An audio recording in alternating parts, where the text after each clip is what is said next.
అందరికీ నమస్కారం. మనము తిరుపతి వెళ్ళినప్పుడల్లా తిరుపతి నుండి ప్రసాదం తెచ్చుకుంటూ ఉంటాము. దానిలో లడ్డు ఇంకా వడ ఈ రెండు కూడా చాలా టేస్ట్గా ఉంటాయి. మనం వెళ్ళకపోయినా కూడా మనకు తెలిసిన వాళ్ళు ఎవరైనా తిరుపతి నుండి వస్తుంటే వాళ్ళ ద్వారా మనం ఈ ప్రసాదం అనేది తెప్పించుకుంటాము. ఈ ప్రసాదాలలో వడ అంటే చాలా బాగుంటుంది, అలాగే లడ్డు కూడా. ఈ వడ చాలా డిఫరెంట్ టేస్ట్లో ఉంటుంది. అదే టేస్ట్తో ఈ వడను మన ఇంట్లో కూడా తయారు చేసుకోవచ్చు. అది ఎలాగో దానికి ఏమేమి కావాలి అనేది ఈరోజు మనం తెలుసుకుందాము. ముందుగా పొట్టు ఉన్న మినపగుండ్లను లేదా పొట్టు ఉన్న మినపప్పును 8 గంటల వరకు నానబెట్టాలి, లేదా ముందు రోజు నైట్ కూడా నానబెట్టుకొని ఉంచుకోవచ్చు. తెల్లారి ఈ పప్పును లేదా మినపగుండ్లను శుభ్రంగా కడిగేసి ఉంచుకోవాలి. ఈ కడిగేటప్పుడు పొట్టు వస్తుంది కదా, దాన్ని పడేయకూడదు, దాన్ని కూడా ఉంచుకోవాలి. ఈ విధంగా 2-3 సార్లు నీళ్ళతో కడిగేసి శుభ్రంగా ఉంచుకుందాము. ఇప్పుడు ఒక మిక్సీ జారు తీసుకుందాము. దానిలోకి 1 టేబుల్ స్పూను మిరియాలు వేసుకుందాము. చూడండి, మనకి మిరియాలు ఫ్లేవర్ ఎక్కువ కావాలంటే ఇంకొంచెం ఎక్కువ వేసుకోవచ్చు. తర్వాత 1 టేబుల్ స్పూను జీలకర్ర వేసుకుందాము. అలాగే టేస్ట్కి సరిపడినంత సాల్ట్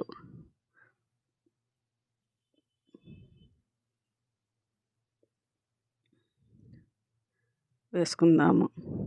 వీటిని లైట్గా గ్రైండ్ చేసుకుందాము. మరి పొడిలా కాకుండా కొంచెం కచ్చాపచ్చగా ఈ మిరియాలు అనేది చిన్న చిన్న ముక్కలుగా అయ్యేటట్లు గ్రైండ్ చేసుకొని ఉంచుకుందాము. మనకి ఈ వడల్లోకి ఈ మిరియాల ఫ్లేవరే అవసరం. దీనివల్లే ఈ వడలకి అంత టేస్ట్ వస్తుంది. ఇప్పుడు అదే జార్లోకి మనం ముందుగా కడిగి పెట్టుకున్న మినపప్పు ఇంకా పొట్టు కూడా ఉంది కదా, వాటిని లైట్గా గ్రైండ్ చేసుకుందాము. ఇది మెత్తని పేస్ట్ కాకుండా పలుకులుగా ఉండేటట్లు గ్రైండ్ చేసుకుందాము. ఇక్కడ నేను 100 గ్రామ్స్ మినపగుండ్లను తీసుకున్నాను. 100 గ్రామ్స్ మినపగుండ్లకు గాను ఒక్కొక్కటి టేబుల్ స్పూను మిరియాలు, 1 టేబుల్ స్పూన్ జీలకర్ర, అలాగే టేస్ట్కి సరిపడినంత సాల్ట్ వేసుకుంటే సరిపోతుంది. చూడండి, గ్రైండ్ చేసుకునేటప్పుడు మనకి మరీ పేస్ట్గా అయితే మిగిలిన పప్పు ఉంటుంది కదా, అది గ్రైండ్ చేయకుండా దానిలో కలుపుకుంటే సరిపోతుంది.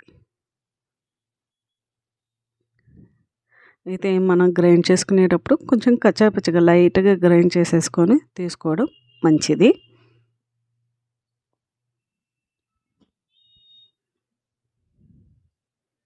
ఇప్పుడు ఈ గ్రైండ్ చేసుకున్న మినపప్పులోకి మనం ముందుగా రెడీ చేసుకున్న మిరియాల పౌడర్ ఉంది కదా, వాటిని చక్కగా కలుపుకుందాము.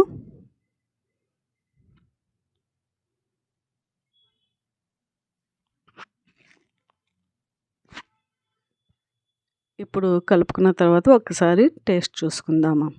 ఏమైనా సాల్ట్ తక్కువ అయినా ఇప్పుడు కలుపుకోవచ్చు. అయితే మిరియాల ఫ్లేవర్ అనేది నేను ఒక్కొక్క టేబుల్ స్పూన్ తీసుకున్నా కదా, అది కరెక్ట్గా సరిపోయింది.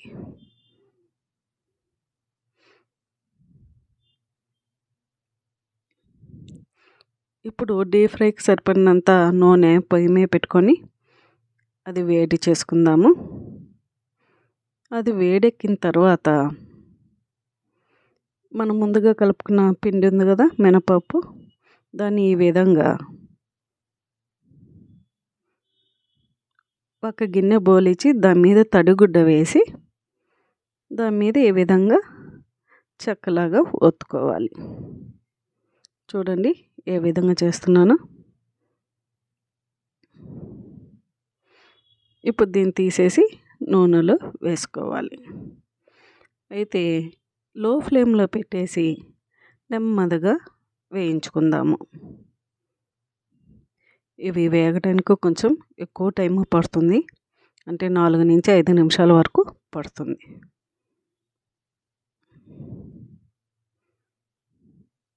ఇవి మరీ తెల్లగా కాకుండా కొంచెం బ్రౌన్ కలర్ వచ్చే వరకు వేయించుకోవాలి. కొంచెం నెమ్మదిగా ఓపికగా వేయించుకుందాము. ఇలా నెమ్మదిగా వేయించుకోవడం వల్ల ఇవి చాలా బాగా వేగుతాయి. మనం తొందరపడి హై ఫ్లేమ్లో పెట్టడం వల్ల పైన మాడుతుంది కానీ లోపల అనేది వేగదు. చూడండి ఏ కలర్లోకి వచ్చిందో. ఈ విధంగా లైట్ బ్రౌన్ కలర్ వచ్చే వరకు వేయించుకుందాము. అలాగే మిగిలిన పిండి అంతటిని కూడా ఇదే విధంగా మనం వడలాగా చేసుకొని వేయించుకుందాము. ఇక్కడ నేను ఒక గిన్నె బోలించి దాని మీద తడిగుడ్డ పెట్టేసి దాని మీద వడలు చేసుకున్నాను. ఈ విధంగా తడిగుడ్డ మీద వడలు చేసుకోవడం వల్ల అవి ఈజీగా వస్తాయి మన చేతికి.